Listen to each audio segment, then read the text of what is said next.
Am I audible? Yes, sir, you're audible. We can start. Okay, okay, okay. So just give me a second.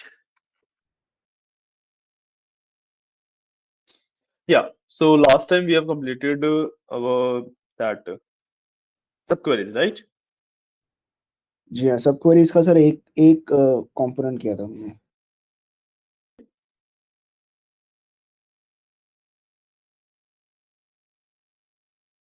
Sorry, क्या कह रहे थे अक्षर? Sir मैं बोल रहा हूँ सब क्वेरीज आपने कुछ और भी बताया था कि इसमें और भी पार्ट्स है जो हम नहीं करेंगे, तो हमने सिर्फ बेसिक किया था कि सब क्वेरीज में ब्रैकेट्स लगने हैं, कहाँ लगने हैं। उस हिसाब से आपने एक बेसिक स्ट्रक्चर बताया था जिसके हिसाब से हमने क्वेरी रन करी थी फिर एक। सबक्वेरीज एक्चुअली होता उतना ही है, क्योंकि ब्रैकेट्स कहाँ पे लगने हैं, क्या होना है, वही सब एक सबक्वेरी का पार्ट होता है। एंड उसके कॉम्बिनेशन तो फिर आप जैसे मर्जी बना ही सकते हैं, राइट? सबक्वेरीज का मतलब बेसिक मतलब वही है कि एक क्वेरी के अंदर मैं एक और क्वेरी लिख रहा हूँ, सो दैट बिकम्स अ सब क्वेरी। ठीक है, ओके।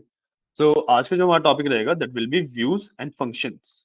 ठीक है, तो एक बार एक मिनट दीजिए, मैं अपना एसएसएमएस खोल के अपना स्क्रीन शेयर करता हूँ।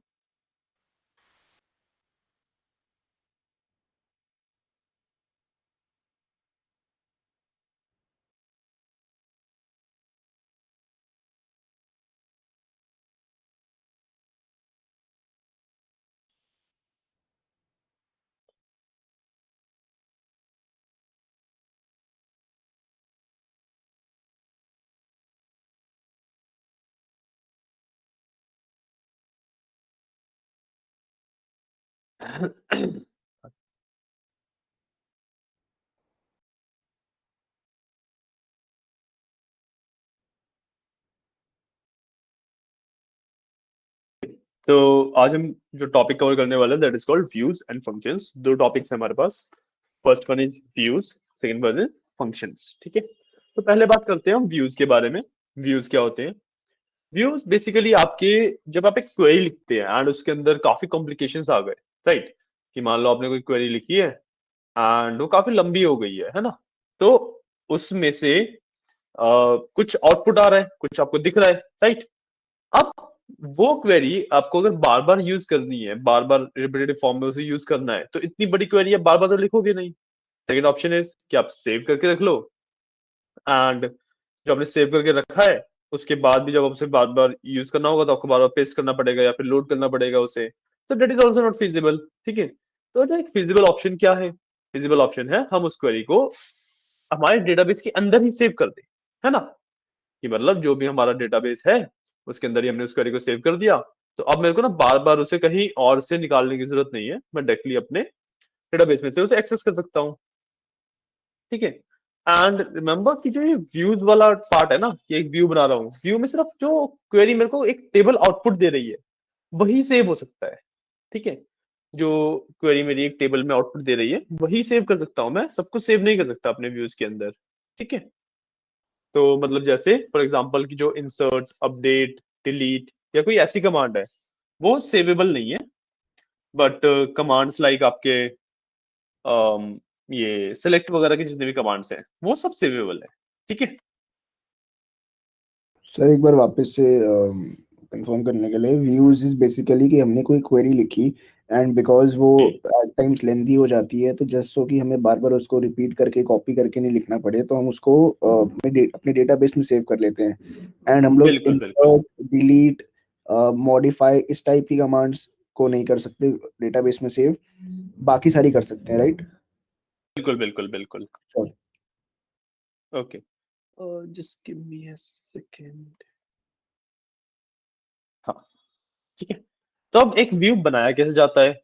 व्यू बनाने के लिए पहले ना हमें ऐसी कोई कॉम्प्लेक्स क्वेरी चाहिए जो कि हमारे पास अलग से हो। ठीक है, तो मैंने ना एक बार जो ये 1 बजे वाला का डेटाबेस चल रहा है उसके अंदर ना कुछ डेटा इंपोर्ट करके वहां पे क्वेरी क्रिएट करी थी। So just give me a second. हाँ, तो मेरे पास ना यहाँ पे मैंने इन वाले में दो टेबल्स डाल रखे हैं, ऑर्डर्स एंड रिटर्न ऑर्डर। या एक काम करते हैं, आपके वाले में भी डाल ही देते हैं इन्हें, तो ताकि हम शुरुआत से ही चीजों को सही से मैनेज कर पाए। ओके, आपके में ऑलरेडी है, हमने ऑर्डर्स, पीपल एंड रिटर्न्स आपके में डाल रखा है ऑलरेडी। ठीक है, तो सबसे पहले ना हम यूज करते हैं इसे। तो we will simply use SQL 10। ठीक है, अब मैं इसके बाद एक क्वेरी क्रिएट करता हूँ। सो लेट्स से मेरे को ऑर्डर्स देखने हैं सबसे पहले तो सारे। तो सेलेक्ट स्टार फ्रॉम ऑर्डर्स। ठीक है, मैंने ये कर लिया, मेरे पास यहाँ पे ऑर्डर्स की इंफॉर्मेशन आ गई है ना। अब मेरे को ऐसे ही ऑर्डर्स देखने हैं जो कि रिटर्न आए, मतलब ओके जो कि यहाँ पे जो ये रिटर्न्स का टेबल है ना, इसके अंदर जो ये ऑर्डर आईडी की कॉलम है, इस कॉलम में और इस कॉलम में जो कॉमन वैल्यूज हैं सिर्फ वही निकालनी है मेरे को। Okay So what I will do is कि from orders, now I can put a inner join in it. So कि मेरे को कॉमन निकालने थे तो I will do inner join।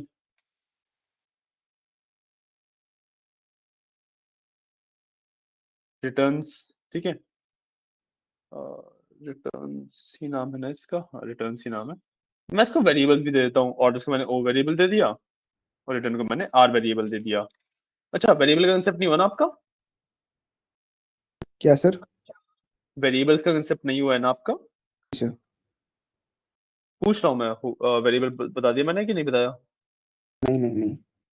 नहीं बताया ना, ठीक है ठीक है, वो भी बता देते हैं एक बार। तो जैसे मैं जॉइंस वगैरह में या कहीं पे भी एक अपने टेबल का नाम मेंशन करता हूँ, तो मैं उसके आगे ना इस तरीके से कुछ भी एक पर्टिकुलर नेम लिख के या कोई भी कैरेक्टर लिख के जिस भी तरीके से मेरे को करना है उस तरीके से एक वेरिएबल डिफाइन कर सकता हूँ। इसका फायदा क्या मिलता है मेरे को कि जैसे मैं आगे ऑन लिखूंगा, ऑन के बाद मेरे को इनकी कॉमन कॉलम बताना पड़ता है। तो बिना वेरिएबल के नॉर्मली हम कॉलम, कॉमन कॉलम कैसे बताते हैं? Orders dot order ID equals returns dot order ID. But क्योंकि अब मैंने वेरिएबल डिफाइन कर दी है तो what I can do is O dot order ID equals R dot order ID. ठीक है, मैंने इस तरीके से बता दिया। तो मैं सर इसको अगर रन, डाउट है इसमें, आपने ऊपर ऑर्डर्स को ओ से डिनोट किया, वेरिएबल दे दिया, रिटर्न्स को आर से डिनोट करके उसको वेरिएबल दे दिया, समझ में आया, लेकिन जी हाँ ओ जी, dot order ID is equal to R dot order ID समझ में नहीं आया। नहीं समझे, कोई इशू नहीं है। जैसे हम नॉर्मल ज्वाइंस करते हैं तो आपको याद होगा कि हम यहाँ पे ना ऑर्डर आईडी जो डिफाइन करते हैं, मतलब ऑन कॉलम कॉमन जो डिफाइन करते हैं, तो हम कैसे करते हैं कि ऑर्डर्स डॉट ऑर्डर आईडी लिखते हैं और रिटर्न्स डॉट ऑर्डर आईडी लिखते हैं बाय डिफॉल्ट, अच्छा। राइट? है ना अक्षत? Yes sir. है ना? तो अब मैंने जब ऑर्डर्स को ओ से डिनोट कर दिया, रिटर्न्स को आर से डिनोट कर दिया, तो मैं ऑर डॉट ऑर्डर आईडी लिख सकता हूँ और आर डॉट ऑर्डर आईडी लिख सकता हूँ। क्लियर है? ओके सो ऑर्डर ऑर्डर्स की सारे ऑर्डर्स हो गए एंड जो भी रिटर्न हुए उनमें से जो भी कॉमन वाले होंगे, एक मिनट। जो कॉमन वाले हैं वो मैंने पिक कर लिए। सो यहाँ से मेरे पास कुछ कितने आए, लेट्स सी, तो बस 800 कुछ रिजल्ट आ गए, राइट? ओके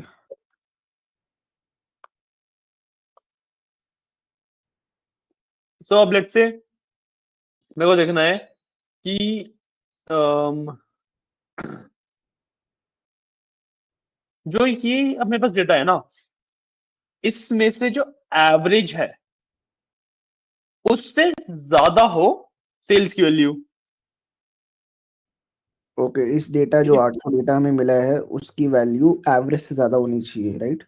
कि मतलब अब मेरे को इन वाले डेटा में से ना फिल्टरिंग करनी है और सिर्फ वही वाला डेटा चाहिए जिसकी एवरेज वैल्यू मेरी ओवरऑल एवरेज, सॉरी, जिसकी सेल्स की वैल्यू मेरी एवरेज सेल्स की वैल्यू से ज्यादा है। ठीक है, okay so for that what I can do is I can do where sales is greater than, मैं यहाँ पे एक्सेप्ट क्वेरी लगा सकता हूँ, सेलेक्ट एवरेज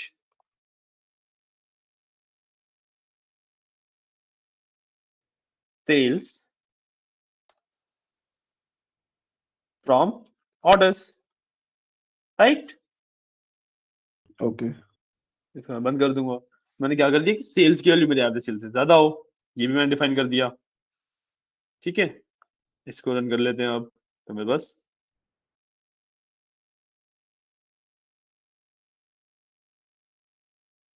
अरे यार control x, sorry, all text. ठीक है, तो मेरे पास ये वाली वो वाली वैल्यूज आ गई जिनकी वैल्यू एवरेज सेल से ज्यादा है।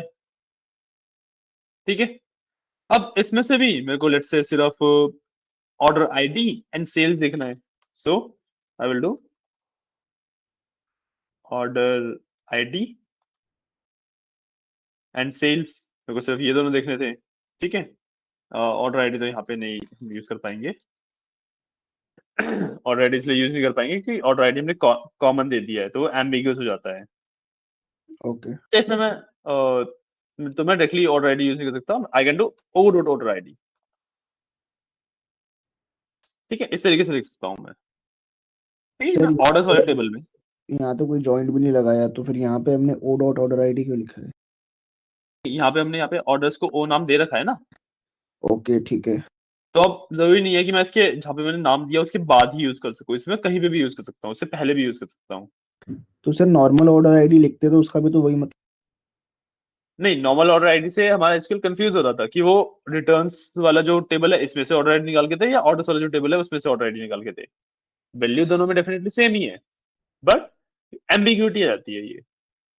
तो exactly O dot order ID का इम्प्लाई क्या कर रहा है ये, मतलब? ऑर्डर आईडी ये इंप्लाई कर रहा है कि मेरे को ना ऑर्डर्स वाले टेबल में जो ऑर्डर आईडी का कॉलम है उसमें से वैल्यूज चाहिए। अच्छा हाँ, क्योंकि मैं सिर्फ ऑर्डर आईडी लिखता ना तो एसक्यूएल को पता नहीं था कि ऑर्डर्स वाले टेबल में से ऑर्डर आईडी दे या रिटर्न्स वाले टेबल में से ऑर्डर आईडी दे। दैट ठीक वाज है। The problem. ओके ओके ठीक है, मैं इसको रन कर लेता हूँ।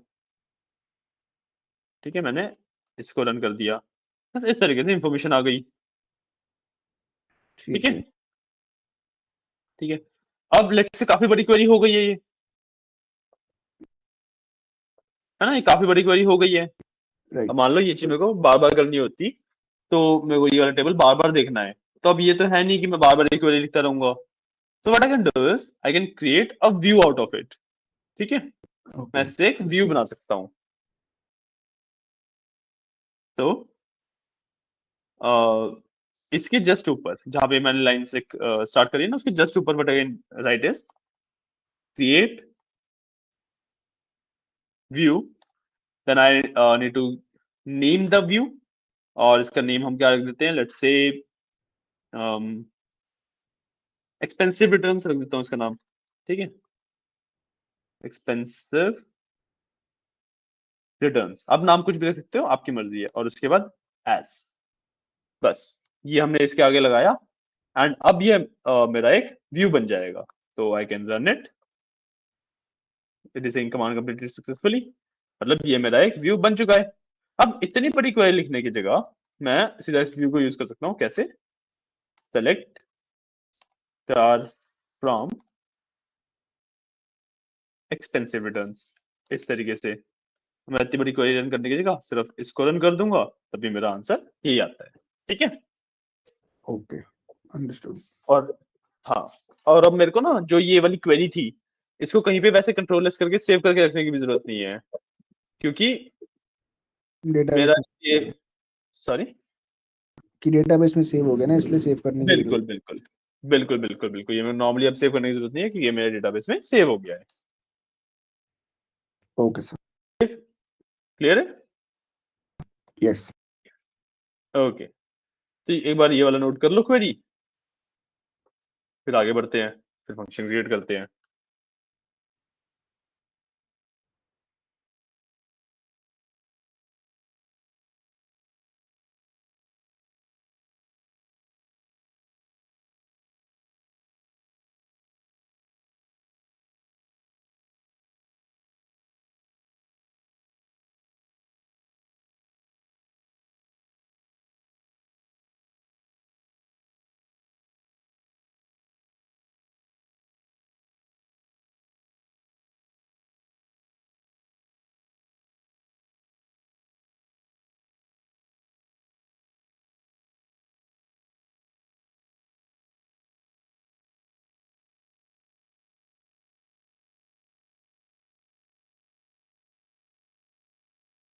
ठीक है, नोट कर लो फिर बताना मेरे को। Okay okay sir.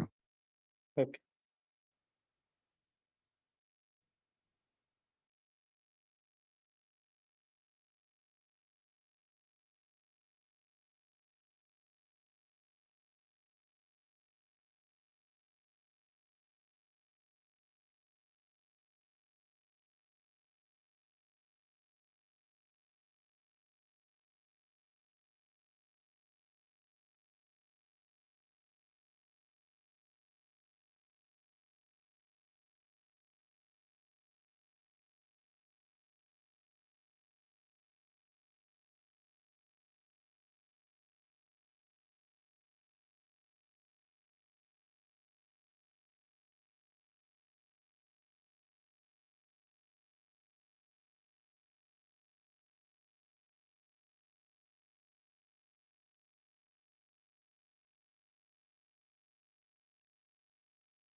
Done sir.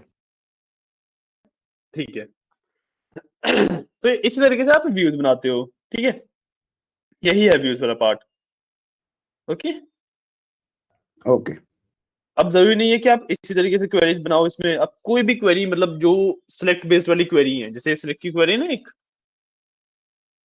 इसको आप एक व्यू में डाल सकते हो, ठीक है। एंड देन अब मान लो आपको इसको और आगे फिल्टरिंग करनी होती है, इसमें से भी आपको कुछ और वैल्यू चाहिए, ठीक है।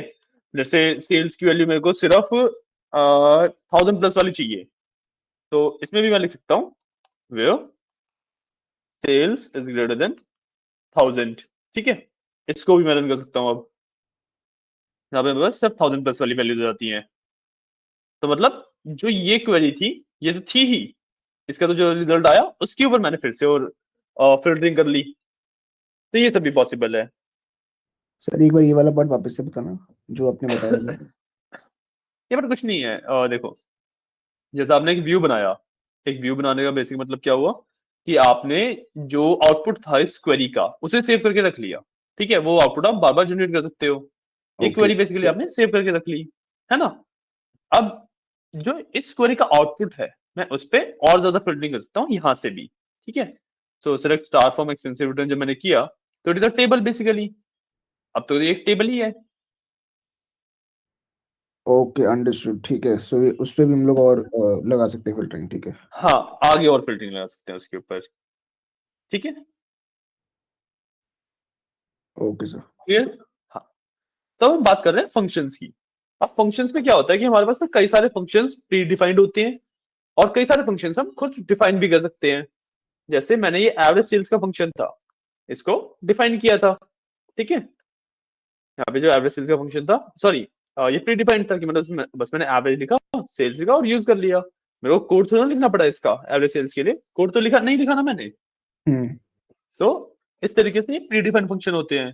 तो कुछ प्री डिफाइंड फंक्शन होते हैं, मतलब सम, लेंथ, और जैसे स्ट्रिंग की अगर मैं बात करूँ तो लेंथ, अपर, लोअर, सब स्ट्रिंग, ये सब होते हैं मेरे पास। न्यूमेरिक की बात करूँ, राउंड, सीलिंग, सम, एवरेज, ठीक है। फिर ईयर, मंथ, गेट डेट, ये सब मेरे पास फंक्शन होते हैं, ओके ठीक है। अब जैसे फॉर एग्जांपल कुछ हम फंक्शंस को यूज करके भी देख लेते हैं। तो इसके अंदर ना या इसके अंदर छोड़ो, what we will do is कि है ना, ऑर्डर आईडी की लेंथ निकालनी है मेरे को, लेट से, ठीक है ना। ऑर्डर आईडी की लेंथ निकालनी है, so what I will do is कि मैं यहाँ पे लेन का फंक्शन यूज कर सकता हूँ, लेन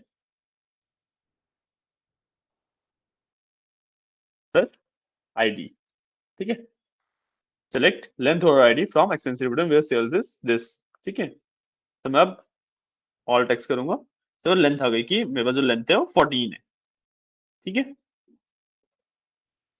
ओके ठीक है। मेरे पास लेंथ 14 आ गई। अब मैं इसके ऊपर एग्रीगेट भी कर सकता हूँ इसे, कि मैं इसको एवरेज भी निकाल सकता हूँ। तो मतलब मैं एवरेज के अंदर भी डाल सकता हूँ, इस एक्सेल के अंदर एग्रीगेशन होती है ना, राइट। वो भी कर सकता हूँ मैं इसके अंदर। तो मैंने लेंथ 14 आ गई कि मतलब मेरी जो ऑर्डर आईडी की कैरेक्टर लेंथ है दैट इज 14। मैं इसी तरीके से सम ऑफ सेल्स भी निकाल सकता हूँ। तो मैं यहाँ पे सम लिख के सेल्स लिख दूंगा, तो सम ऑफ सेल्स आ जाएगा मेरे पास, ठीक है। कि 1000 से ऊपर की टोटल सेल्स मेरी कितनी है, टोटल सेल्स इज 70,659, ठीक है। ओके ये मेरा सम का हो गया। अब लेट से मेरे को डेट चाहिए आज की, ठीक है। मैं यहाँ पे डेट का फंक्शन लगा सकता हूँ, डेट डायरेक्टली नहीं, it is called get date, ठीक है। मैं यहाँ पे गेट डेट का फंक्शन लगा सकता हूँ, ओके। तो इसको रन करूंगा, मेरे पास गेट डेट आ जाएगी, मतलब ये टोटल हर एक उसमें आ गई है। बट मेरे पास बेसिकली आज की डेट विद टाइम आ गया है, ठीक है। सर, और basically finally, functions is basically जो भी प्री डिफाइंड हमारे पास यूज केस होते हैं, वही है ना बस। हाँ, बेसिक, हाँ हाँ हाँ, बेसिकली वही होते हैं। जैसे गेट डेट, एवरेज वगैरह, ये सब जितने भी हैं, ये सब फंक्शंस के अंदर काउंट होते हैं हमारे, ठीक है। अब ओके आपको जो प्रीडिफाइंड फंक्शंस हैं वो देखने हैं, तब अपने ऑब्जेक्ट एक्सप्लोरर में जाके अपने एसक्यूएल डीबी के अंदर you can go to programmability, and programmability के अंदर you will find your functions, ठीक है। यहाँ से आप फंक्शंस खोलो तो table valued function, scalar valued function, aggregate function and system functions, ये कई सारे आपके फंक्शंस होते हैं जो कि अभी तक प्री डिफाइंड है, मतलब आपके पास डेटाबेस में डिफाइंड है। ठीक है, मैंने एग्रीगेट फंक्शन खोला, एग्रीगेट फंक्शन में कुछ नहीं है अभी। हाँ, सिस्टम फंक्शन के अंदर यहाँ पे मेरे जो प्री डिफाइंड वाले फंक्शन है वो आते हैं सिस्टम फंक्शन के अंदर। ठीक है, सो एग्रीगेट फंक्शन खोला मैंने तो एवरेज, बाइनरी, चेकसम, काउंट वगैरह, count big, grouping, max, min, standard deviation, sum, var, ये सब कुछ यहाँ पे आते हैं, है ना। मैं और देखना चाहूँ तो कॉन्फ़िगरेशन फंक्शंस हैं, इनको ओपन कर लूंगा तो connection properties, date first, options, next level, ये काफी सारे आ रहे हैं यहाँ पे। ये तो इस बिल्कुल तरीके सब से यहाँ पे, तरह हो गया ना। सॉरी, ये सब फिर एक्सेल की तरह हो गया ना। जैसे एक्सेल में भी अलग अलग टाइप के कैटेगरी के हिसाब से फंक्शंस होते हैं। बिल्कुल बिल्कुल बिल्कुल बिल्कुल बिल्कुल सेम उसी तरीके से जैसे एक्सेल के अंदर अलग अलग कैटेगरी के फंक्शंस होते हैं, इसके अंदर भी अलग अलग कैटेगरी के फंक्शंस है आपके। लगाना होता ठीक है, क्लियर है। है। Okay sir. ओके, तो आप ना यहाँ से आप अपने अलग अलग फंक्शंस को प्रैक्टिस आउट कर सकते हो कि कौन से फंक्शन कैसे होते हैं। जैसे मैथमेटिकल फंक्शन में जाऊंगा तो यहाँ पे काफी सारे फंक्शन दिख जाएंगे आपको। अगर आपको मान लो कोई प्रॉब्लम आ रही है एंड आपको नहीं पता आपको कौन सा फंक्शन यूज करना है, तो आप यहाँ पे जाके कैटेगरी के हिसाब से ढूंढ भी सकते हो कि कोई फंक्शन आपको काम का मिल जाए तो आप ढूंढ भी सकते हो यहाँ से। है ना क्लियर? आपकी आवाज नहीं आ रही, sorry. Yes sir, yes sir, yes. Yes, okay okay, ठीक है। तो अब ये फंक्शंस तो हो गए जो मेरे पास प्री डिफाइंड फंक्शंस हैं कि जो पहले से जब मैं अपना एसक्यूएल सर्वर इंस्टॉल करता हूँ तब जो पहले से डिफाइंड फंक्शंस आते हैं। अब कई सारे फंक्शंस ना ऐसे होते हैं जो कि ना नहीं मिलेंगे आपको। मान लो कोई स्पेसिफिक फॉर्मूला यूज करना है या कुछ स्पेसिफिक कैलकुलेशन है जो आपको परफॉर्म करनी है, वो वाले जो फंक्शंस हैं वो आपको इसमें नहीं मिलेंगे। तो आप या तो डायरेक्टली उसका फॉर्मूला लिखो एंड यूज कर लो, बट फॉर्मूला काफी बड़ा है, एग्रीगेशन करनी है उसके ऊपर, आपको कॉम्प्लेक्स हो जाएगा। तो what you can do is कि आप ना अपने उस फॉर्मूला का एक फंक्शन डिफाइन करके भी रख सकते हो। ठीक है, कि आपको अगर कोई फंक्शन बनाना है कि आपके उसके फॉर्मूला है या कुछ है, उसका आप एक कस्टम फंक्शन भी बना सकते हो, एक यूजर डिफाइंड फंक्शन भी बना सकते हो। ठीक है, तो यूजर डिफाइंड फंक्शन हम कैसे बनाते हैं? We will simply do create function. ठीक है, जब भी आप कुछ बना रहे हो तो you will use create command. ठीक है, अब फंक्शन का मेरे को नाम देना है। So let's say I want to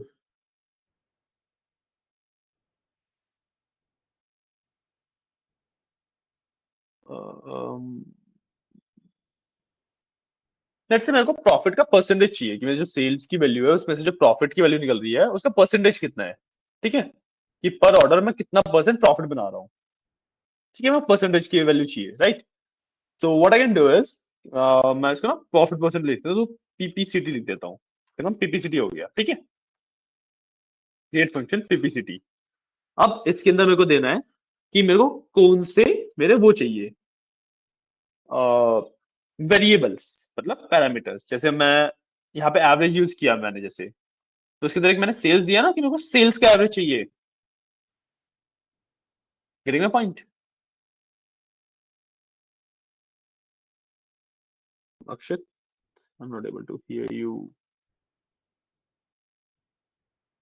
okay okay, तो मेरे को ना जैसे मेरे को सेल्स का एवरेज चाहिए था, तो ये सेल्स ना एक पैरामीटर है। सो जब मैं एक फंक्शन डिफाइन कर रहा हूँ तो मैंने यहाँ पे ऑलरेडी अपना जो पैरामीटर मेरे को देना है वो डिफाइन करूंगा पहले ही। ठीक है, सो मेरे को इसमें दो पैरामीटर चाहिए, एक तो सेल्स का और एक प्रॉफिट का। उसके बाद मैं कैलकुलेशन परफॉर्म कर सकता हूँ। फिर सबसे पहले मैं सेल्स कर देता हूँ, @ सेल्स लिख दिया मैंने। ठीक है, जरूरी नहीं है कि ये जो नाम है ये आपके कॉलम का नाम ही हो, मैं इसको @सेल भी कर सकता हूँ। Whatever the name I want to give I can give. ठीक है, तो जो भी मेरे को नाम देना है मैं यहाँ पे दे सकता हूँ। और अब मेरे को बताना है ये किस फॉर्मेट में आएगा, तो it will be in float, एक फ्लोटिंग नंबर आएगा। ठीक है, अब उसके बाद लेट्स से मेरे को दूसरा पैरामीटर देना है। दूसरा parameter will be my profit. Profit भी मेरा फ्लोट में आएगा। ठीक है, दो पैरामीटर दे दिए मैंने कि ये दो पैरामीटर मेरे को यूज करने हैं। मैं डिफाइन करूंगा कि मेरे को क्या रिटर्न करना है, कि ये फंक्शन जो है वो आउटपुट क्या देगा। सो इट विल रिटर्न्स, मतलब कि रिटर्न्स की क्या आउटपुट दे रहा है। ये जो आउटपुट देगा वो एक और फ्लोटिंग फॉर्मेट में होगा, तो रिटर्न्स फ्लोट। मतलब मैंने बता दिया कि जो ये फंक्शन है ना मेरा, ये एक फ्लोटिंग नंबर फॉर्मेट में ही आउटपुट देगा। ठीक है, कि आउटपुट का क्या फॉर्मेट है वो डिफाइन किया मैंने। उसके बाद मैं डिफाइन करूंगा बॉडी, सो एज एंड। अब क्योंकि इसके अंदर ना वेरिएबल्स यूज कर रहा हूं मैं, जैसे मैंने जब यहाँ पे एक व्यू डिफाइन किया था, इसके अंदर मैं कोई भी, अच्छा, इसके अंदर मैं कोई भी वेरिएबल नहीं यूज कर रहा था, है ना। बट क्योंकि अब मैं यहाँ पे एक वेरिएबल यूज कर रहा हूँ, so I will use begin. मैं एज के बाद डायरेक्टली अपना कुछ भी नहीं लिख सकता, I have to use begin. तो जब भी आप वेरिएबल यूज करते हो तो आपको बिगिन यूज करना पड़ता है, ठीक है। अब उसके बाद आई कैन राइट रिटर्न, कि अभी क्या रिटर्न दे रहा है, एक्चुअल फॉर्मूला क्या बनेगा। तो the formula will be simply कि sales divide by profit into 100। तो मैं लगाता हूँ एक bracket, at the rate sales divide by at the rate profit, and sale नहीं, यहाँ पे सेल है ना, सेल होगा sale divide by profit into 100। इससे मेरी परसेंटेज आ जाएगी, राइट। ये मेरा फंक्शन ये चीज रिटर्न करेगा। इसके बाद मैं जस्ट सेकेंड, आपने कुछ पूछा है। हाँ, ठीक है। तो ये मेरा ये चीज रिटर्न करेगा। और उसके बाद अब मेरा जो फंक्शन एंड हो गया है, तो I will put a and, and इसको मैं कर दूंगा बंद। इस तरीके से मेरा एक फंक्शन डिफाइन होता है, ठीक है। तो I can select this all to alt x and command completed successfully, मतलब मेरा पीपीसीटी के नाम से एक फंक्शन बन चुका है। ये जो पीपीसीटी है ये निकालता है मेरा प्रॉफिट परसेंटेज। तो यूज कर लेते हैं। तो आई विल डू select पीपीसीटी, ठीक है। फिर ब्रैकेट में I will give the values, कि मेरे को सेल्स और प्रॉफिट की वैल्यू देनी है। तो पहले मैं दूंगा sales comma profit from orders, ठीक है, कि मेरा प्रॉफिट परसेंटेज ऑर्डर्स में से कैलकुलेट करके दो। ऑल टेक्स्ट किया मैंने। कहीं पे कुछ issue किया क्या? ये तो कोई इशू नहीं है। पीसीटी यूज नहीं हो पा रहा है, गिव मी अ सेकेंड। अच्छा, मैंने इसका नाम गलत दे दिया। पीपीसीटी मेरा एक इनबिल्ट फंक्शन है, उसको यूज नहीं कर सकता मैं। कोई बात नहीं, मैं इसको प्रॉफिट पीसीटी कर देता हूँ। प्रॉफिट पीसीटी कर दिया मैंने इसे। ऑल टेक्स्ट किया, डन हो गया। यहाँ पे मैं प्रॉफिट पीसीटी कर दूंगा इसे भी, ठीक है। So I will do all text minute कि मैं इसके लिए क्या इशू आ रहा है, तो रिफ्रेश कर लेता हूँ। स्केलेटन में, प्रोग्रामेबिलिटी में, फंक्शंस में जाएं अगर हम, ए, हाँ दोनों पास। इसको मैं डिलीट कर देता हूँ पहले को, इसको तो मैंने डिलीट कर दिया। पीसीटी यहाँ पे बंद तो गया है, why it is not picking it up. PPCT ही रहने दो, पीपीसीटी में इशू नहीं है कोई।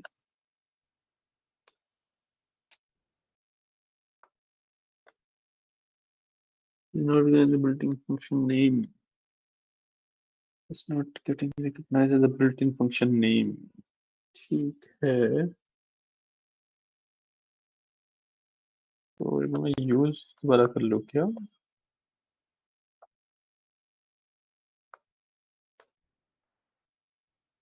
क्या हो गया, ये क्यों नहीं यूजेबल है?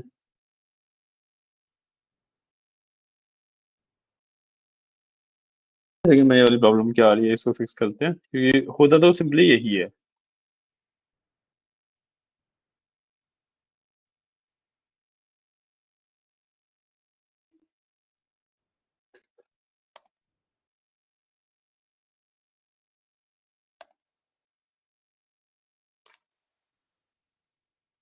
और एक काम करना, 1 मिनट देना मेरे को, मैं ना एक बार अपना एसएमएस रिस्टार्ट कर लेता हूँ, क्या पता उससे कुछ इशू आ रहा हो। ओके। है ना।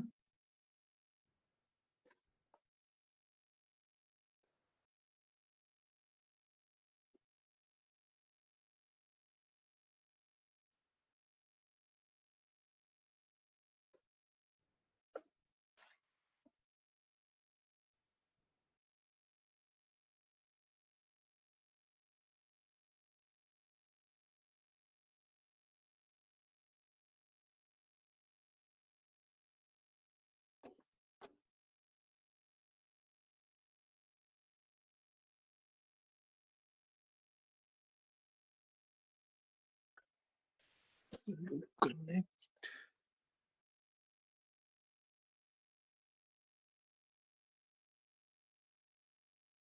Disconnected. I will use this. I will successfully.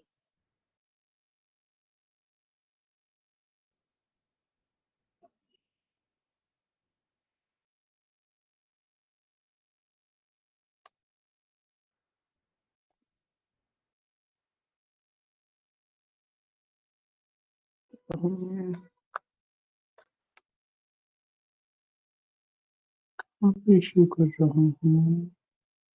Let's say इसमें ना एक फंक्शन इसको अपडेट करता हूँ और सिर्फ सेल्स लेता हूँ इसमें, और सेल्स की वैल्यू सिर्फ 100 गुना बढ़ा के देखते हैं, ठीक है। सिंपल कैलकुलेशन करते हैं, मे बी कहीं पे मैं कैलकुलेशन वगैरह में इशू दे रहा हूँ।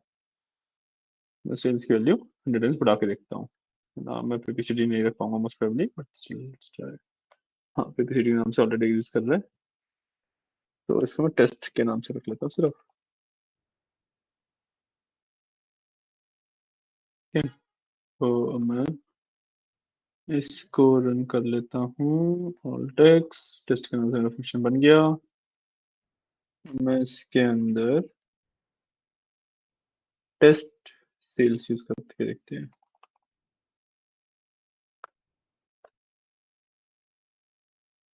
Function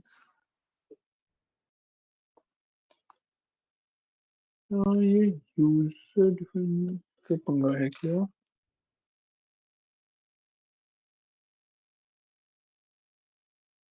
give me just some time, इसमें कुछ तो इशू आ रहा है, यूजुअली इशू देता नहीं है।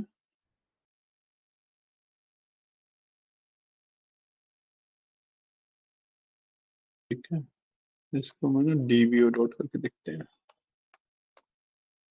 मैं dbo डॉट इसलिए लगाया ताकि मैं मतलब इसे यूजर बेस बना सकूं, कि मतलब ये मेरे वाले यूजर के लिए है, ठीक है।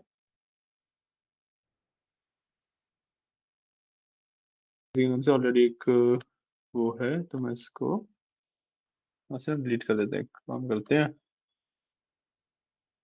प्रोग्रामेबिलिटी functions, aggregate function, sorry scalar value functions. Test को भी मैं डिलीट कर देता हूँ यहाँ से। ओके, एंड पीपीसीटी को भी मैं डिलीट कर देता हूँ यहाँ से। ओके ओके, टेक्स्ट करता हूँ सक्सेसफुली से dbo डॉट करके यूज करके देखते हैं इसको।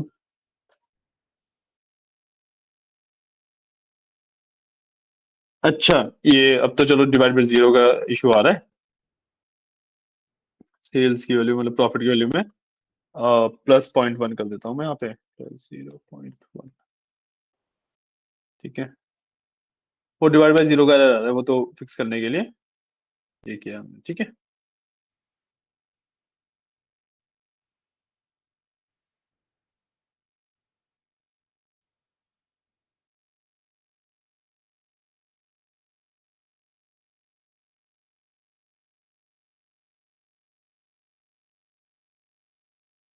तो अब मैं इसको दोबारा एक बार रन कर देता हूँ। ऑल टेक्स्ट किया मैंने, कमांड कंप्लीट सक्सेसफुली। अब इसमें इशू नहीं आना चाहिए। अभी डिवाइड बाय जीरो का इशू आ रहा है, 0.01 ऐड किया। अच्छा, प्रॉफिट माइनस होगा। ओके, प्रॉफिट की वैल्यू -1 भी हो सकती है ना। अच्छा, मैंने उल्टा किया है, सॉरी माय बैड। ये प्रॉफिट बाय सेल्स होगा ना यहाँ पे। Profit divide by direct sales, ये होगा, मैंने उल्टा किया था। और just give me a second.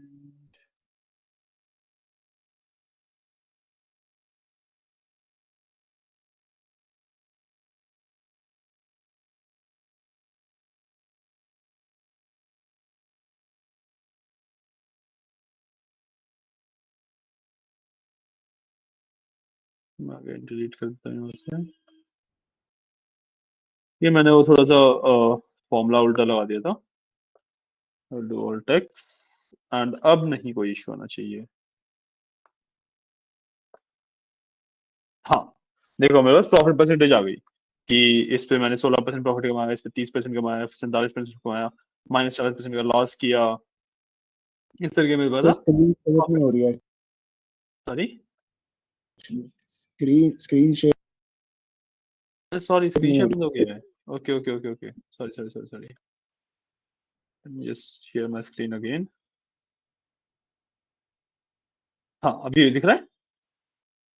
है। दिख रहा है, ठीक है। हाँ, मैंने जो इशू किया था ना वो ये किया था कि मैंने जो प्रॉफिट था, सेल को मैं प्रॉफिट से डिवाइड कर रहा था इंस्टेड ऑफ प्रॉफिट को सेल से डिवाइड करना। तो प्रॉफिट की वैल्यू कहीं कहीं पे 0 भी थी, तो डिवाइड बाय 0 को बार बार इशू दे रहा था मेरे को। तो मैंने वो वाला फंक्शन डिलीट करके प्रॉफिट को सेल से डिवाइड करके इंटू 100 किया, एंड देन मैंने इसको रन कर लिया। तो ये मेरे पास आंसर आ गया। और इसके अंदर ना डीबीओ डॉट लगाना थोड़ा जरूरी हो गया मेरे लिए, क्योंकि मैं ना सिस्टम फंक्शन बना रहा था उसे। अगर मैं डीबीओ डॉट नहीं लगाता यहाँ पे, तो मैं इसको ना एक सिस्टम डिफाइंड फंक्शन बना रहा था, बट सिस्टम के अंदर मॉडिफिकेशन लाउड ही नहीं होती है। तो इसलिए मेरे को क्या करना पड़ा, मेरे को ना इसको एक यूजर डिफाइंड फंक्शन बनाना पड़ा। तो डीबीओ डॉट लगा के मेरे को इसको बनाना पड़ा, और जब मैं यूज कर रहा हूँ तो डीबीओ डॉट लगा के ही इसको यूज करना पड़ा। जब मैं इसको यस सर। डीबीओ डॉट लगा के यूज कर रहा हूँ तो ये अच्छे से वर्क कर रहा है। ठीक है, तो सर जब हम लोग डीबीओ डॉट लगा रहे हैं, मतलब उसको यूजर फंक्शन बना रहे हैं, तो वो इसमें स्टोर रहेगा फिर? स्टोर रहेगा। अगर मान लो मैं किसी और उस पे डेटाबेस पे भी काम कर रहा हूँ, तो वो तब भी स्टोर रहेगा? हाँ जी हाँ जी हाँ जी, नहीं डेटाबेस में स्टोर रहता है। ये नहीं है कि आप जैसे एसक्यूएल 10 पे आपने स्टोर किया फिर आप एसक्यूएल 1 में यूज करोगे, वो पॉसिबल नहीं है। एसक्यूएल 10 उस डेटाबेस के अंदर स्टोर रहता है वो। ओके ठीक है। हाँ, और डीबीओ डॉट का मतलब ना एक्चुअली सिर्फ परमिशन वाला होता है कि जैसे अब आपने डीबीओ डॉट पीपीसीटी बनाया, तो अब जो डीबीओ यूजर है वही इस फंक्शन को यूज कर सकता है। मान लो मल्टी यूजर वाला हमारा डेटाबेस है कि एक डेटाबेस पे मल्टीपल यूजर्स बैठे हुए हैं, तो बाकी कोई यूजर इसे यूज नहीं कर पाएगा। ये फर्क होता है। ठीक है, ओके, बाकी बाकी क्यों नहीं कर पाएंगे? बिकॉज हमने तो एक ही डेटाबेस में डाला है ना उसको। अगर कोई और भी उस डेटाबेस पे काम कर रहे हैं, अगर कोई और भी डीबीओ डॉट पीपीसीटी लगा रहा है, तो फिर वो रिजल्ट क्यों नहीं आएगा? क्योंकि डेटाबेस तो एक ही है ना। हाँ डेटाबेस एक ही है बेशक से, बट इसमें डेटाबेस में परमिशंस होती हैं। इसमें एक टीसीएल होती है, सॉरी डीसीएल होती है, डेटा कंट्रोल लैंग्वेज होती है वो। ठीक है, उससे जो डेटाबेस एडमिन्स होते हैं ना वो परमिशन सेट करते हैं। मान लो आपके यूजर को, जो डीबीओ यूजर है उसको परमिशन दी हुई है सब कि कोई भी उसे एक्सेस कर सकता है, तो डेफिनेटली वो इसे यूज कर पाएगा। बट मान लो परमिशन ही नहीं है तो उसे एक्सेस नहीं कर पाएगा। It's like a shared account, ये अकाउंट्स की तरह मानो इसे। ठीक है, इसको ना आप अकाउंट्स की तरह मानो कि अब इंस्टाग्राम पे आपने अकाउंट बनाया, दो बंदों ने शेयर कर रखा है, तो वो पोस्ट डालना हटाना कर पाएंगे उस अकाउंट पे से। बट कोई भी इंस्टाग्राम पे होगा वो थोड़ा ना यूज कर पाएगा उसको, राइट। हाँ सर, बट वही तो आपने पहले बताया था कि मल्टी पर्पस के लिए, मतलब अगर मल्टीपल लोग उसको यूज कर रहे हैं, डेटाबेस पे काम कर रहे हैं, तो वो जी लोग तो जी, डेफिनेटली यूज कर पाएंगे ना। तो जो आपने डेटा डाला या फिर आपने डेटा में कुछ मॉडिफिकेशन करी, वो लोग डेफिनेटली देख पाएंगे। बट यहाँ पे परमिशन का इश्यू है। ठीक है, जो डीबीओ है वो आप हो, आपका यूजर नेम, जैसे मैंने शुरुआत में बताया था ना कि यूजर नेम और पासवर्ड होता है। किसी भी ऑर्गेनाइजेशन में यस। आप जाओगे एसक्यूएल के लिए, आपके पास यूजर नेम पासवर्ड दिया जाएगा। तो डीबीओ आपका हम्म। यूजर नेम है। ठीक है, अब जो आपने फंक्शंस बनाए वो आपको बाय डिफॉल्ट सिर्फ आपके लिए बने कि जिस भी एक पर्सन ने उस यूजर नेम से लॉग इन कर रखा है वो इनको एक्सेस कर पाएगा। तो ये बाय डिफॉल्ट फंक्शनैलिटी होती है। आप चाहो तो अपने डेटाबेस एडमिन को बोल के इन फंक्शन को पब्लिकली करवा सकते हो, और that is not an issue. But by default ये फंक्शनैलिटी है कि जिस यूजर ने लॉगिन कर रखा है वही यूजर कर पाएगा। ये जो डीबीओ है ना, ये यूजर नेम है। सर अगर कोई और सेम डेटाबेस पे कोई और काम कर रहा है, मान लीजिए मैं काम कर रहा हूँ, तो मेरे को डीबीओ नहीं, मेरे को कुछ और यूज करना पड़ेगा? जैसे एज इन कि आप, आपके डीबीओ सॉरी बोलो। मैं बोल रहा हूँ जैसे आपने डीबीओ यूज किया, आपने हाँ बताया कि जी, this is unique user name की तरह है कि ये जिस पे आप हाँ काम जी, हाँ कर रहे जी, हो। हाँ जी, हाँ जी, हाँ तो जी। मेरे लिए तो डीबीओ नहीं होगा ना, मेरे को तो कुछ और लिखना पड़ेगा मेरे यूनिक यूजर नेम के हिसाब से। नहीं, जब आप अपना एसक्यूएल सर्वर इंस्टॉल कर रहे हो ना, आपके पास अलग सर्वर है, मेरे पास अलग सर्वर है। ये तो है नहीं हम शेयर्ड सर्वर यूज कर रहे हैं, है ना? तो आपके ओके। पास भी जो बाय डिफॉल्ट यूजर नेम आता है वो डीबीयू ही आता है, क्योंकि सर्वर ही अलग अलग है। अब मान लो कि सर्वर ना हमने एक कॉमन सर्वर खरीद के उस पर डाला हुआ होता है अपना एसक्यूएल का सर्वर, और उसी को आप भी यूज कर रहे हो, उसी को मैं भी यूज कर रहा हूँ, तब ये नाम अलग अलग होते। अच्छा गॉट माय पॉइंट? सर, जब डीबीओ मेरा वाला डीबीओ भी सेम है, मैं भी डीबीओ यूज कर रहा हूँ, आप भी डीबीओ यूज कर रहे हो, और फिर हम लोग एसक्यूएल 10 पे काम कर रहे हैं, तो फिर मैं डीबीओ डॉट पीपीसीटी लगाऊंगा तो फिर वो क्यों अप्लाई नहीं होगा? मतलब एक्रोनिम स्टार्टिंग में डॉट से पहले तो मेरा भी डीबीओ ही आ रहा है ना, अगर कुछ और आता तो फिर नहीं चेंज नहीं नहीं नहीं नहीं, नहीं, ये मेरी बात सुनो, समझो कि जो SQL 10 है ये मैंने अपने डेटाबेस पे क्रिएट किया हुआ है, मैंने अपने सिस्टम में क्रिएट किया हुआ है। मैं यहाँ से SQL 10 के अंदर कुछ डेटा डालूंगा तो आपके सिस्टम में रिफ्लेक्ट थोड़ा ना होएगा, नहीं, ठीक है। क्योंकि आपका डेटाबेस अलग है, मेरा डेटाबेस अलग है, सिर्फ अच्छा, यूजर नेम सेम है। ओके। Got my point? अगर डेटाबेस सेम हो जाए तो? अगर डेटाबेस सेम हो जाए और आप सेम यूजर यूज कर रहे हो, मान लो जो सर्वर है वो मेरा और आपका सेम है, और आप भी, आपके पास भी डीबीओ यूजर का एक्सेस है, मेरे पास भी डीबीओ यूजर का एक्सेस है, तब हम हम्म, शेयर कर पाएंगे इस चीज को। जो हमने फंक्शन क्रिएट किया, मैंने कोई फंक्शन क्रिएट किया, वो उसको आप यूज कर पाओगे। बट अगर ठीक आपका यूजर नेम अलग है तब भी यूज नहीं कर पाओगे। ठीक है समझे मेरी बात? सर, थोड़ा सा अभी भी एम्बिगुअस सा लग रहा है, बट एक बार। मैं इसको एक बार ड्रॉ करके समझाता हूँ, आपको ज्यादा बेटर तरीके से समझ आएगा। हम्म, मेरा स्क्रीन प्रॉपरली दिख रहा है, सिर्फ एसएसएमएस दिख रहा है आपको? प्रॉपरली दिख रही है, ठीक है। जी। Just give me a second.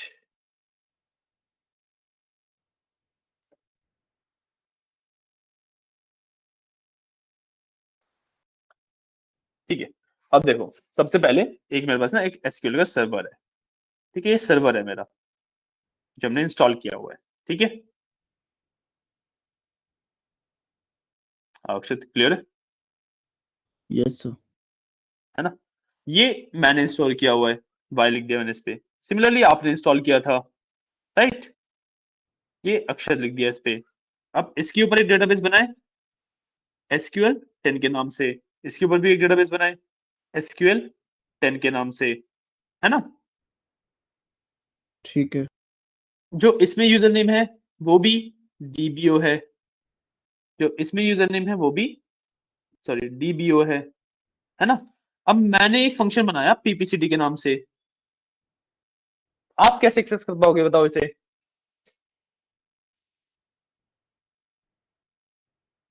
Got my point?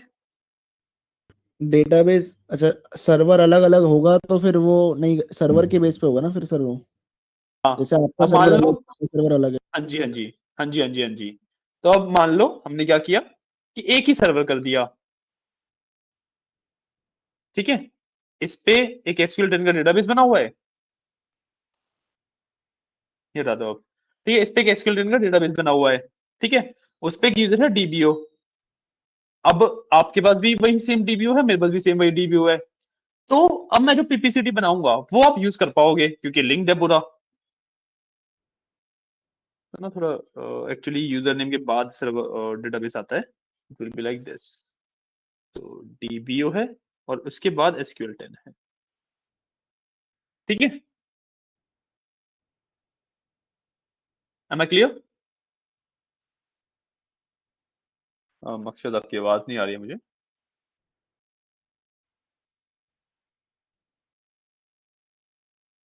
Akshat,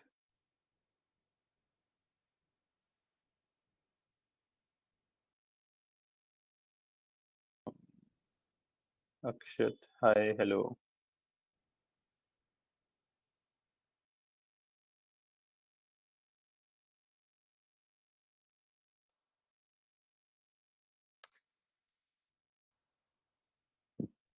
sorry.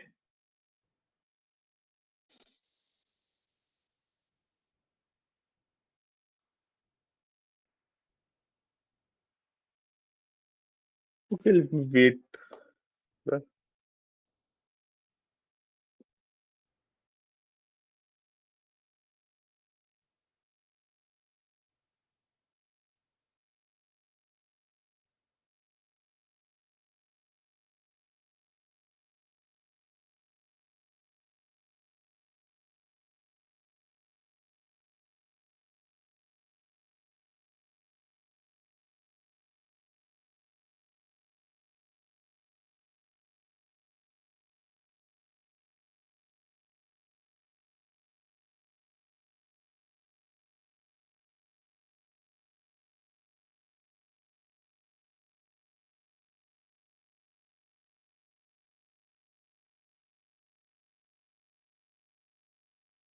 Sorry sir, wifi actually light चली गई थी। अच्छा अच्छा, नो इशू नो इशू। ठीक है, तो मैं पूछ रहा था मैं बता रहा था कि मान लो मैं सर्वर सिम कर दिया, तो उस पे एक ही यूजर है और उसने एक SQL 10 का डेटाबेस बना रखा है, उसमें पीपीसीटी बनाया मैंने। ठीक है, अब जब पूरी ये वाली ब्रांच सेम है तो डेफिनेटली आप पीपीसीटी यूज कर सकते हो। ठीक है,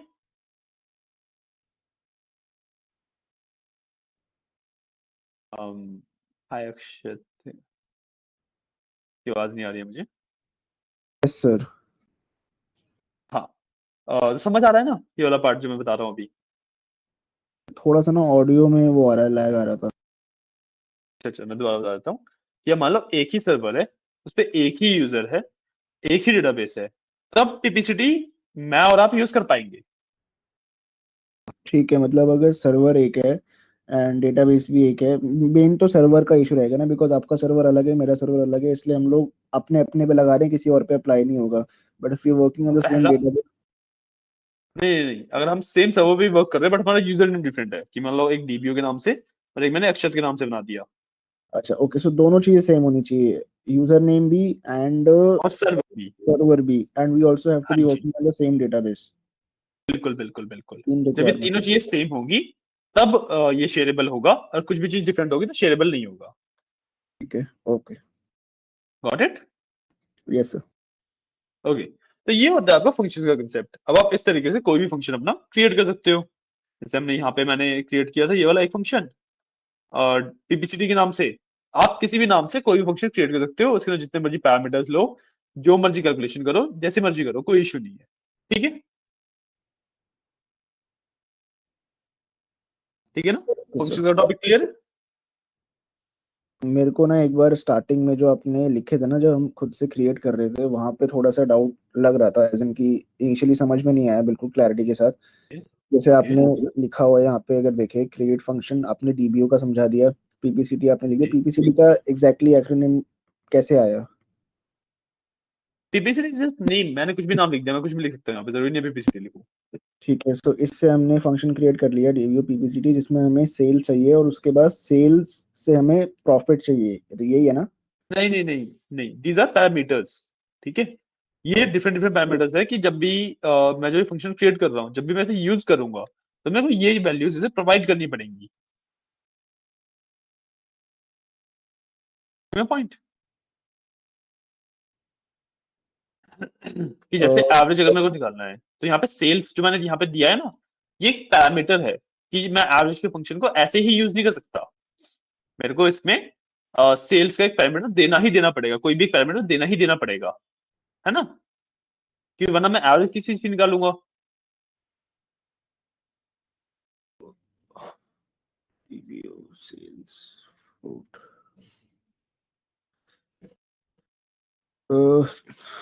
तो ये, नहीं समझ आया? नहीं सर एक्चुअली समझ में नहीं आ रहा है ये मेरे को, कोई इशू नहीं, कोई इशू पैरामीटर। नहीं, अरे कोई इशू नहीं, बात दोबारा समझा देंगे। तो देखो, इसको इस तरीके से समझो कि ये वाला पार्ट समझ आया कि हमने इस वाले जो ये है इसमें क्या किया हमने। सर हमने वो जॉइंट लगाया था, पहले हमने एवरेज सेल्स निकाल ली, फिर हमने उसको सेलेक्ट कर लिया, ग्रेटर सेल्स का ले लिया ऑर्डर्स में से। वो सब नहीं नहीं नहीं, वो सब छोड़ो, सिर्फ इतना बताओ जो सिलेक्टेड है इसका क्या मतलब है। ये आपने फंक्शन लगाया जो प्री डिफाइंड फंक्शन है इसमें एवरेज का, कि ये जी, जितना भी सेल्स का एवरेज है वो निकाल के दे देगा हाँ जी, फंक्शन। बिल्कुल बिल्कुल बिल्कुल। तो अब ये एक फंक्शन है जो कि एवरेज निकालता है, और मैं सिर्फ एवरेज की बात करूँ तो, जी। राइट। जी। बट अब मेरे को एवरेज किसी चीज का तो निकालना पड़ेगा, है ना। तो यहाँ पे अंदर मैंने वो चीज दी जिसका मेरे को एवरेज निकालना है। ओके। Got my point. ठीक है, ओके। तो जो भी वैल्यूज मेरा एक फंक्शन यूज करता है उसे मैं पैरामीटर्स कहता हूँ। तो सेल यहाँ पे मेरा एक पैरामीटर था, ये जो सेल्स लिखा है मैंने यहाँ पे, ये एक पैरामीटर है। ठीक है, ओके। Got it. यस ठीक है, पैरामीटर समझ ठीक है, गया। हाँ। अब जरूरी नहीं है कि मेरा एक फंक्शन एक ही पैरामीटर ले, वो एक से ज्यादा पैरामीटर भी ले सकता है डिपेंडिंग ऑन द फंक्शन। कि एवरेज निकाल रहा हूँ तो एवरेज तो एक ही चीज का निकालूंगा, तो मैंने एक ही चीज दी है। मान लो कोई मेरे पास ऐसा फंक्शन होता जिसमें मेरे को दो चीजों की रिक्वायरमेंट थी, तो मैं दो चीजें देता यहाँ पे। ठीक है, okay. Got my okay, point. ठीक है। सो नाउ कमिंग ठीक ऑन है, टू पीपीसीटी, अब हमें दो चीजों की रिक्वायरमेंट है, सेल एंड प्रॉफिट। ये भी चलो मैं पैरामीटर वाइज समझ गया कि हमने दो पैरामीटर चाहिए थे, हमने हमने दो ले हाँ लिए, जी, सेल और प्रॉफिट। अब ये दो अलग अलग कैटेगरीज है ना, जैसे सेल्स का एक कॉलम है, वैसे प्रॉफिट का भी कॉलम होगा हमारे उसमें टेबल में। हाँ मतलब वो तो है, बट यहाँ पे ना ये सिर्फ नाम है, मैं नाम कुछ भी लिख सकता हूँ, जैसे सेल की जगह पे मैं ABC भी लिख सकता हूँ, प्रॉफिट की जगह पे मैं XYZ भी लिख सकता हूँ, क्योंकि ये सिर्फ नाम है। ठीक है, अच्छा। फर्क नहीं पड़ता मैं क्या नाम लिखूँ, ये सिर्फ नाम है। ठीक है। ठीक है ना, तो मैंने सिर्फ to be more like familiar इसको थोड़ा ढंग से बनाने के लिए मैंने सेल एंड प्रॉफिट लिखा है। ठीक है, मैं यहाँ पे कुछ भी नाम लिख सकता हूँ, डजेंट मैटर। ठीक है। ओके। पॉइंट। तो ये मेरे ठीक है। पैरामीटर्स हैं। अभी इसका ना जो हमारे डेटा के अंदर कॉलम्स है उनसे कोई भी रिलेशन नहीं है। ओके। ठीक है, सिर्फ नाम सेम सेम आपको बेशक लग रहे हो, हम्म। बट इसका हमारे ओके डेटा सर। से अभी तक कोई भी रिलेशन नहीं है। ठीक है, सिर्फ नाम डिफाइन ठीक। किया मैंने यहाँ पे। ठीक है, ओ। अब मेरे को प्रॉफिट की परसेंटेज निकालनी थी, तो प्रॉफिट की परसेंटेज निकालने के लिए मैंने ये वाला फॉर्मूला लिखा। ठीक है। अब इसमें जो ये प्रॉफिट है ये यही वाला नेम है, और जो सेल यहाँ पे आया है, जो यहाँ पे नेम है वो मैंने यहाँ पे यूज करे हैं। यहाँ पे मैंने नेम को डिफाइन किया, यहाँ पे मैंने नेम को यूज किया। ठीक है। ठीक है, क्लियर है। ओके। ठीक है। तो इससे मेरा एक ये फंक्शन डिफाइन हो जाता है। सर ये इंडिविजुअली जो आपने बताया ना कि पैरामीटर्स है फंक्शन के रिलेशन में, वो सब तो समझ में आ रहा है, बट अभी उसके बाद इसकी यूटिलिटी समझ में नहीं आ रही कि मान लो अगर मैं किसी भी पे ये डीबीओ पीपीसीटी लगाऊंगा, अब जैसे हम्म, सेल्स था, ऊपर सेल्स हम्म, एक कॉलम था, तो मैं समझना आसान है कि ठीक है सेल्स का कॉलम है उसका एवरेज आएगा। अभी यहाँ पे बिल्कुल। हमने इसकी वैल्यू मतलब नाम चेंज कर दिया, सीसी लिख दिया, प्रॉफिट को एक्सवाईजी लिख दिया, तो हाँ हाँ हाँ थोड़ा सा इस सेंस में कंफ्यूजिंग हो रहा है। फिर आपने जो नीचे लिखा है उसके रिटर्न रिटर्न्स फ्लोट, मतलब ठीक है फ्लोट में आएगा, वो डेसिमल्स में आ जाएगा। जी, हाँ जी, एज हाँ जी। एज बिगिन रिटर्न, ये तीन का क्या कॉम्बिनेशन बन रहा है ना लैंग्वेज के हिसाब से, ये समझ में भी नहीं आ रहा। हाँ मतलब कि देखो फंक्शन है, फंक्शन की बॉडी डिफाइन करनी पड़ती है मेरे को। बॉडी ठीक है। डिफाइन मैं एज से करता हूँ। ठीक है, ओके।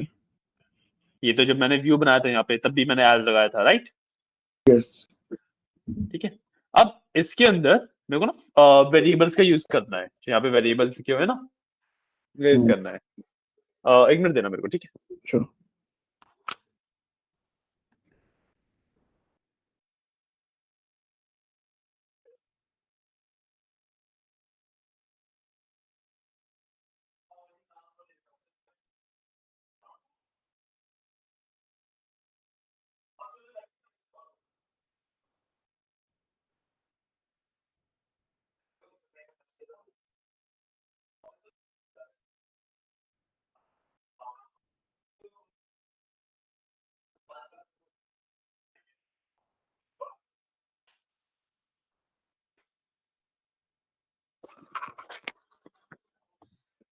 हाँ अक्षत, यस सर।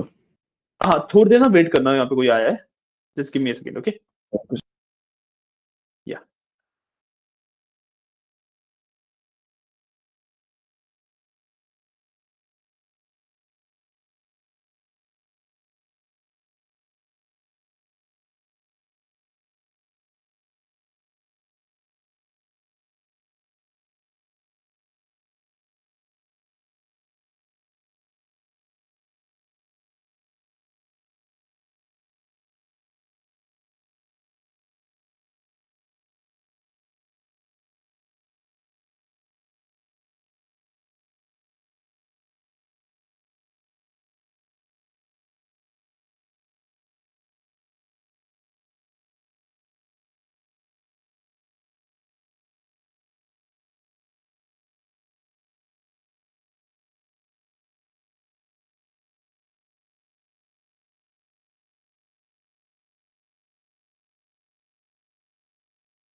हाय अक्षत, हेलो।